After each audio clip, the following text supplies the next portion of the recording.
Al Murray, thank you for joining us to hear about your pleasure. personality politics. You're welcome. So look, I think it is fair to describe you, is it not, as someone coming from a very respectable upper middle class stock. Your descendants include ambassadors, Scottish aristocrats, bishops. Yeah. Your father was a colonel in the British Army. You went to boarding school and then Oxford. Yeah. So look, you are establishment. As an adolescent, did you embrace all that impressive background or did you fight against it?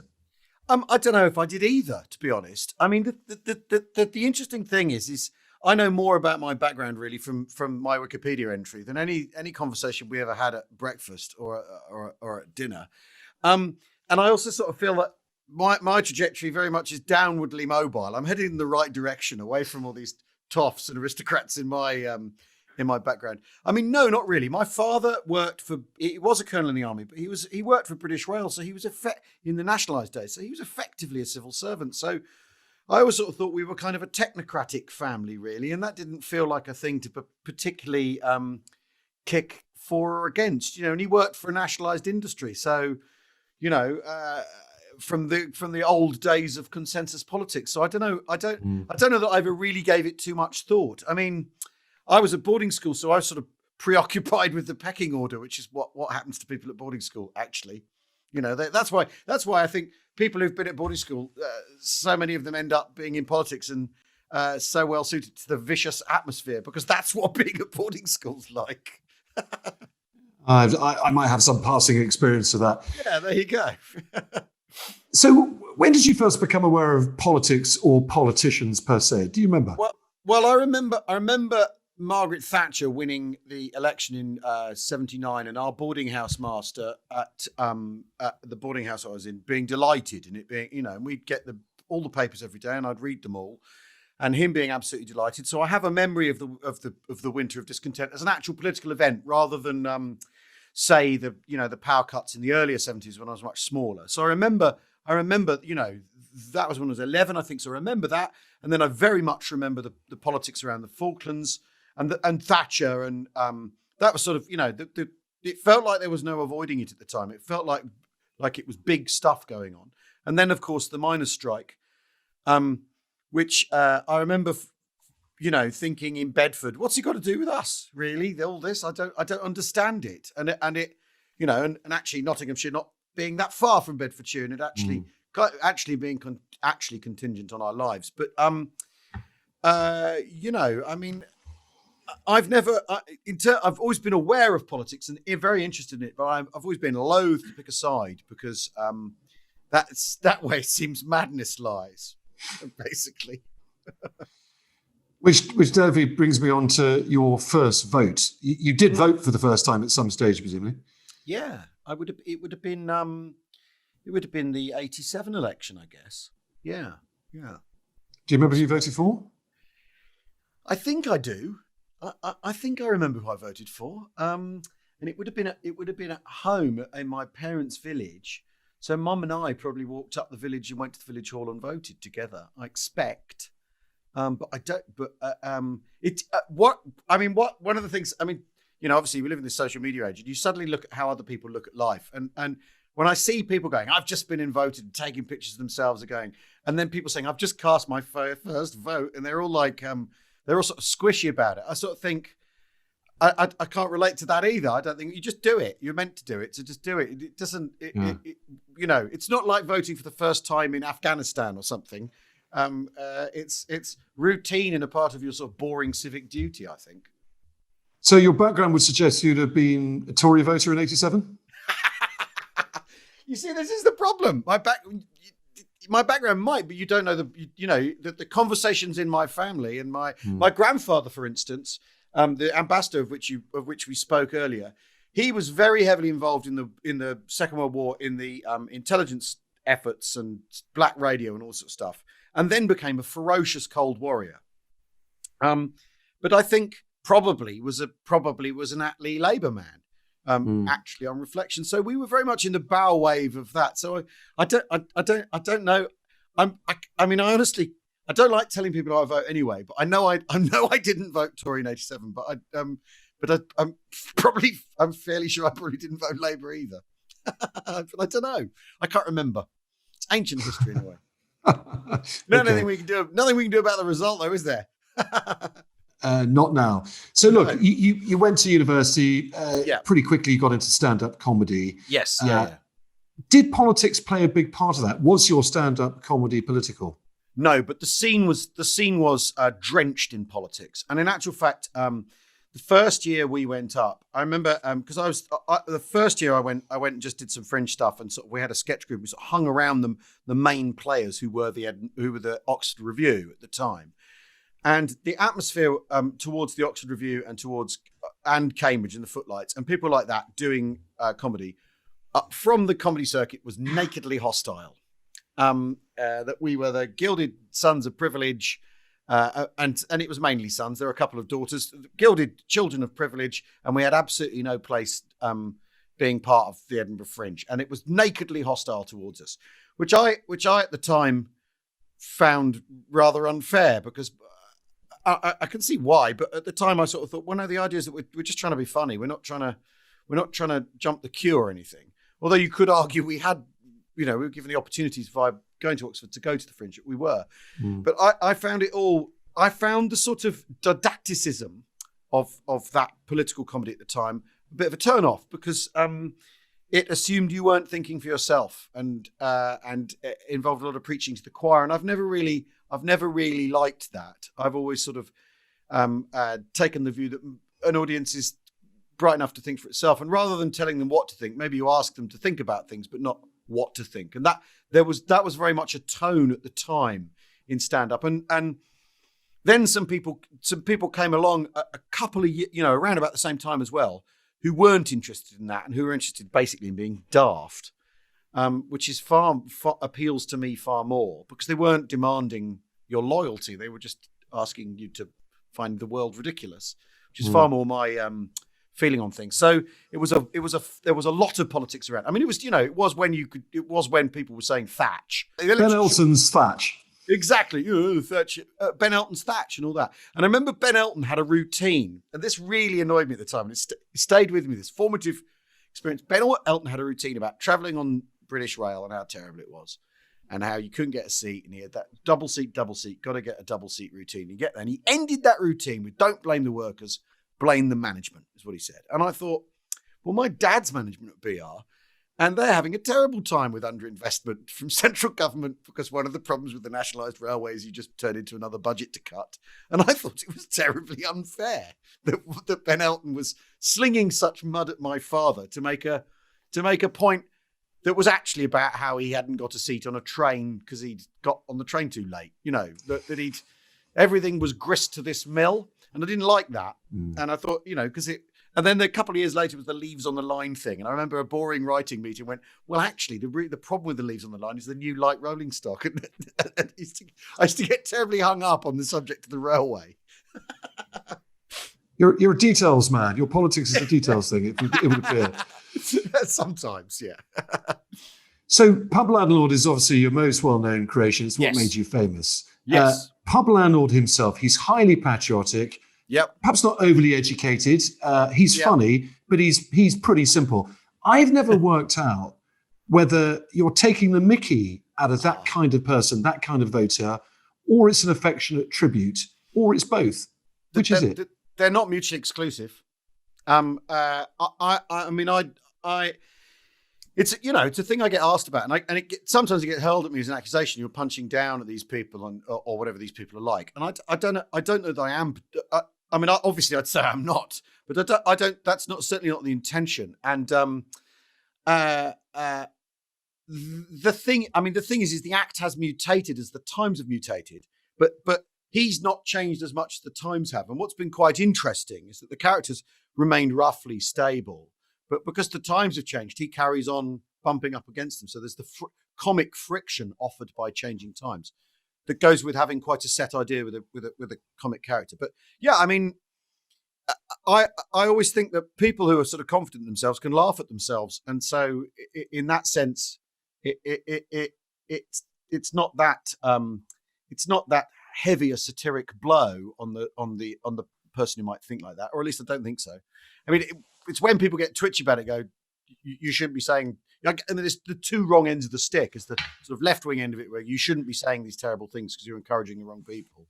And you're like, well, no, it's obviously a satire. And then the other people, the other end, going, you shouldn't be. I agree with you 100%. Thinking, no, it's obviously a satire. So you never can't please everyone, which is after all the first thing you learn as a comedian. Yeah. How does the pub landlord vote? He can't vote because he's burned down and too many pubs and faked his death too many times. Okay. When he did have a vote, how did he vote? Well, he would vote. He would always vote for if there's an independent, he'll vote for them. If there's like a sort of wacky independent vote. I mean, he thinks that the Tories are lefties.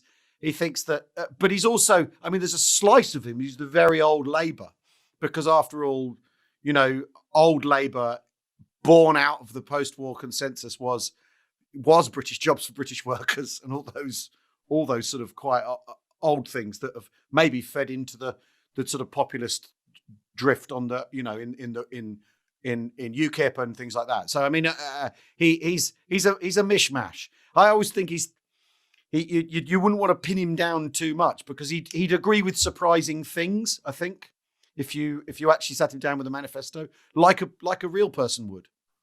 You couldn't really stereotype him, in other words, like a lot of real people. No, like real people. Yeah. And, because after all, you can have people who hold ostensibly right-wing points of view, like bringing back hanging, with also, nationalise the railways, which is an ostensibly left-wing view.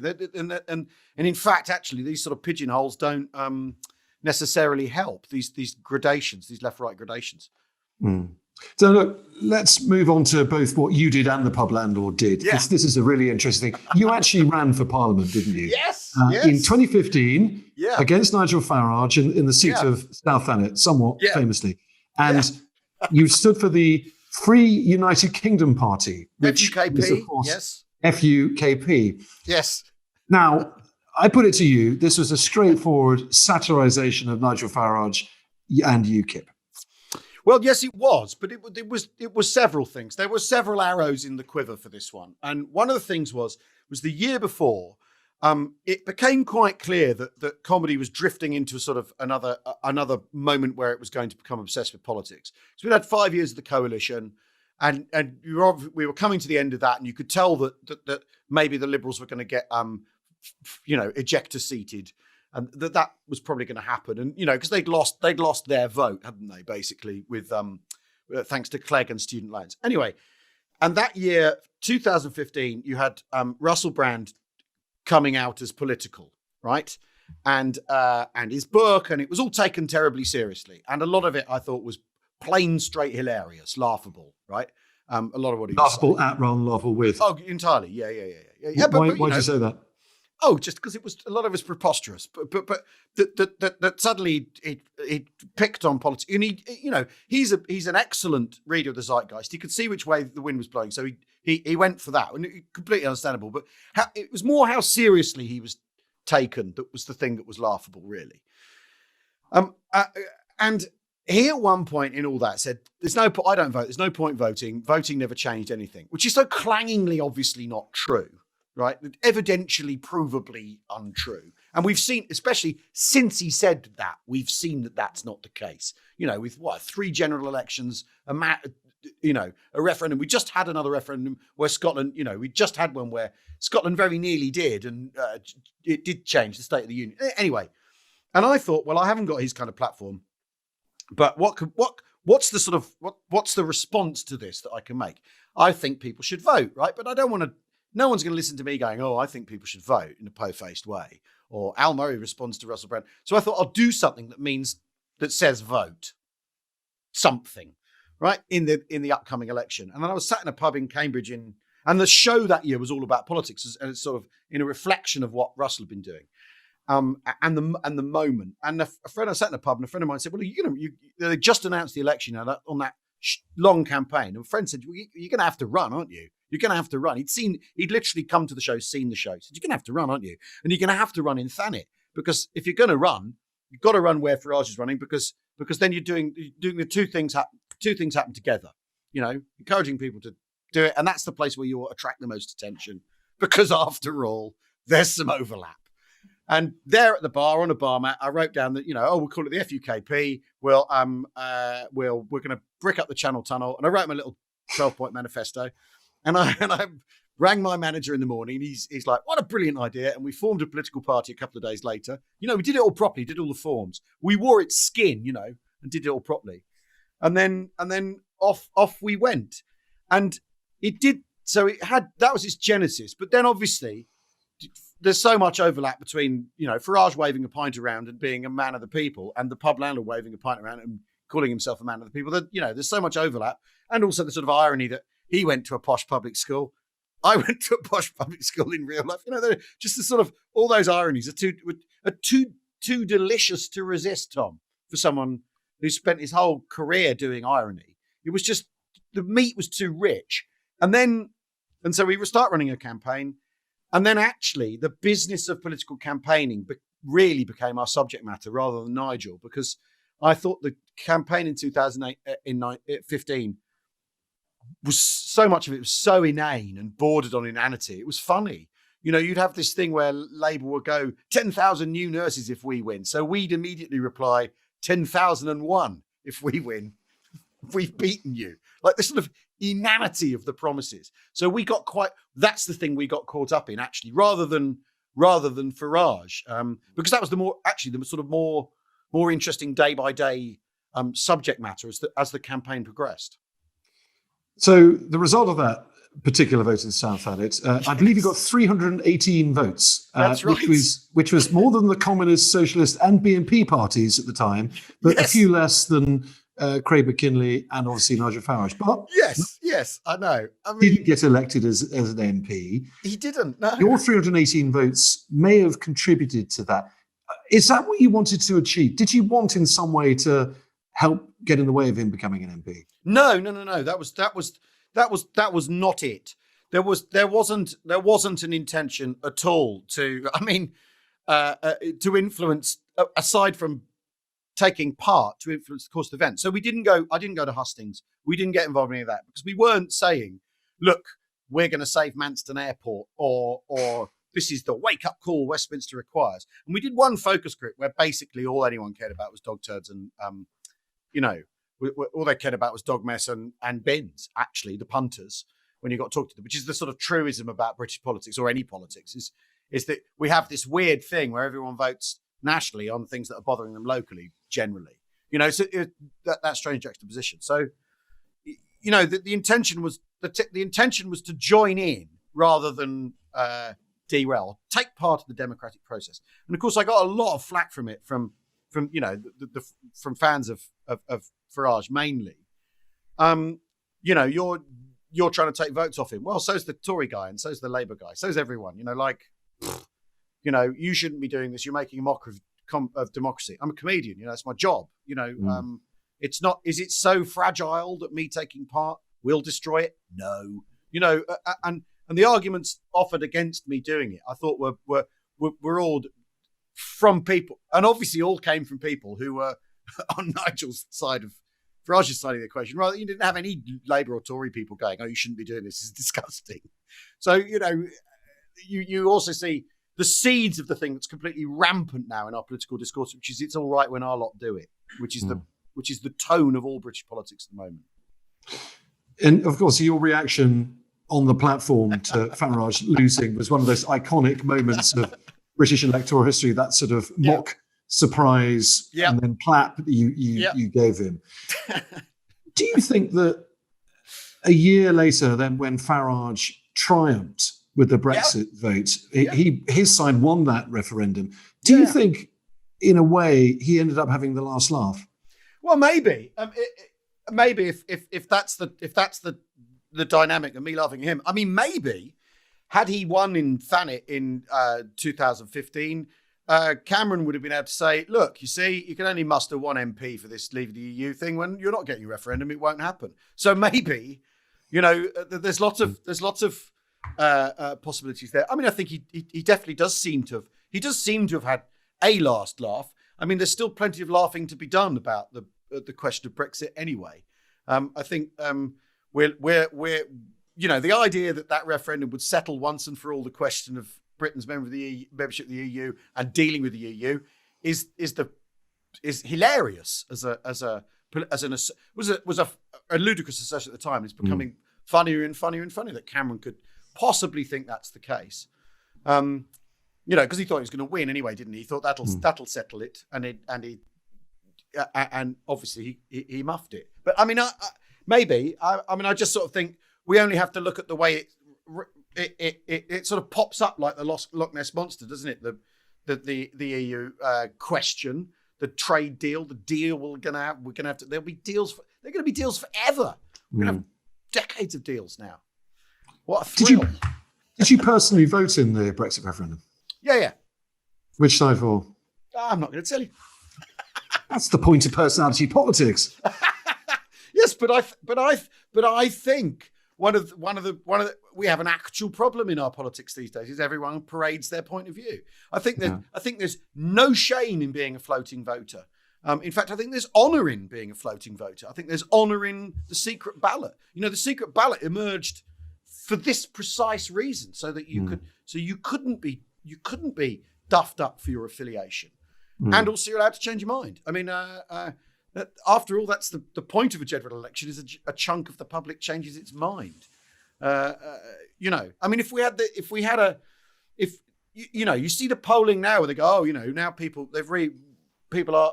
poll people about leaving the EU, and it looks like people think it's a bad idea now. Well, so what? It's happened, hasn't it? So your politics has changed though over the years, have it? Or you certainly your allegiances change election to election. Yeah, they do. Yeah, they slide about. But I would, the emergence in the last few years of the idea of being liberal and centrist, as it were, or consensusy as some sort of dirty word has been that I found that quite surprising, and possibly because if I hold any point of view, it's kind of one in the middle, because that after all affords me the luxury of being a floating voter. Is that I think Michael Caine a while ago said, any conservative right of David Cameron, I don't like the look of that, and anyone left of Tony Blair, I don't like the look of that. Now I'd go wider, but I see what he means, and I sort of I don't know. I mean, I have if small L liberal instincts, because after all, they, as far as I could tell from the history I've read, is they lead to the least trouble. They lead to the least division, and they lead to the least mayhem. I think. I can't be certain of that, but I don't know there are any there've been any liberal pogroms in the last couple of 100 years. I can't think of any. Sure. We're certainly beginning to get it out of you now, though, I'm very pleased to say. Let me ask you about another thing, though, because on the other side of that sort of centrism, I suppose, you're also quite a proud military historian. I think you read history at university. You made documentaries, a long-running podcast about Germany in the Second World War. You have quite a fascination with military history, and that makes you a little bit of a patriot and a militarist as well, which is maybe something you've got in common with Pub Landlord. Well, he's interested in the Second World War because he thinks it's Britain as the plucky underdog that fought by itself and won the war, and it's defeated the entire planet on its own. Yeah, but is there a bit of that you share? I think that's what I'm trying to get to. I think that's of course it's satire, but there is a little bit in you that is also him. Yeah, I think. Well, no, I think that's where I probably started with my interest in the war as a kid. Growing up in the 70s, the Second World War was a positively glamorous part of British culture. It was war films, it was Action Man, it was Escape from Colditz board games, it was battle comic, Warlord, Commando. There was a whole chunk of it for boys. Having said that, I do know women who also that all rubbed off on them too. The glamour of the RAF, of the Battle of Britain, all that, and that's how I came at the subject. But the endless fascination I have for the Second World War, and the sort of basically, it's a mosaic of stories, and also the test of character, but not just of individuals, but of institutions, of countries, of cultures, of democracy. The in a lot of ways, I mean, when the pandemic started, there was an awful lot of, it's comparison to 1914. It's like, it's our blitz and all that sort of hogwash, really. Although we did it on the podcast, we're like, is Johnson Churchill or is he Chamberlain? Who is he? Is he the guy who's trying to muddle through, or the bloke who's going to fight this thing? We talked about that, obviously, because it was irresistible, the comparison. But the interesting thing about this, and the interesting thing about the Second World War, is when you conscript 3.5 million people through the army, through an institution, you find out an awful lot about society. And so you, as well as the sort of tales of daring do and the big moral questions that go with the conduct of the war, you've got this thing where suddenly the UK, as it was in the 40s, was put under the microscope. And we are living today with the consequences of the post-war settlement still, and the political parties very much framing themselves in terms of that political settlement. And you can see the two traditions which are hooked around each other. The Labour tradition, which is that we've to thank the nation, we create the welfare state, the health service, and that's our great achievement. And then the Tory thing, which is that we did this by putting together because we're a special people, and those are very closely linked. And I often think it's a little unfair when Mark Francois goes on the news and he goes, "My dad was at D-Day, gets into his private Corporal Jones thing about the EU, and Tories are laughed at for being hung up on the Second World War. Well, Labour's hung up on 2 years after it with the health service. 1947, the health service is their unquestionable moment. The Tories' unquestionable moment is Churchill and the war. Well, they're not that far. They're not that far from one another. If we're actually going to look at our political traditions and our cultures, and the war delivers all of that. The war offers us all of that stuff, and also you can look at, if you want to look at the arguments about lockdown and masks and all that sort of stuff. There are arguments like that in 1940 about blackout, about rationing, about the conduct of the war. And there are throughout the war arguments like that, rancorous arguments, even though it's a time of national consensus in terms of effort. Just the same thing, because essentially, are 80 years apart. It's the same. It's kind of the same country in lots and lots of ways, for all the differences. And that's fascinating. I just find it absolutely fascinating.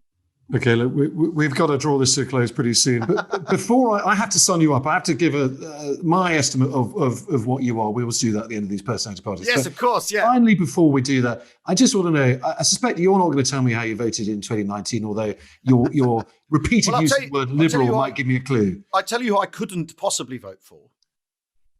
And we've seen it with the EHRC thing. I just couldn't go there because I couldn't go. You're talking about Jeremy Corbyn. I couldn't go near it because okay.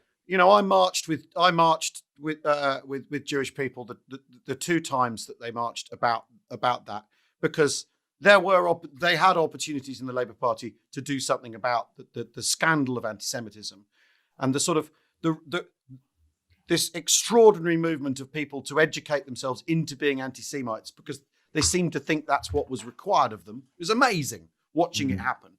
Yeah. So I couldn't possibly go there, and I was quite public about that. Certainly a couple of years ago, when it seemed to really be raging, that scandal. My last question before I sum you up: would pub landlord, if not Al Murray, would pub landlord ever vote for Keir Starmer?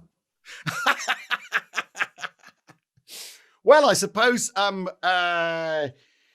I don't know. I think he probably could. If Starmer reopened some coal mines and declared war on France.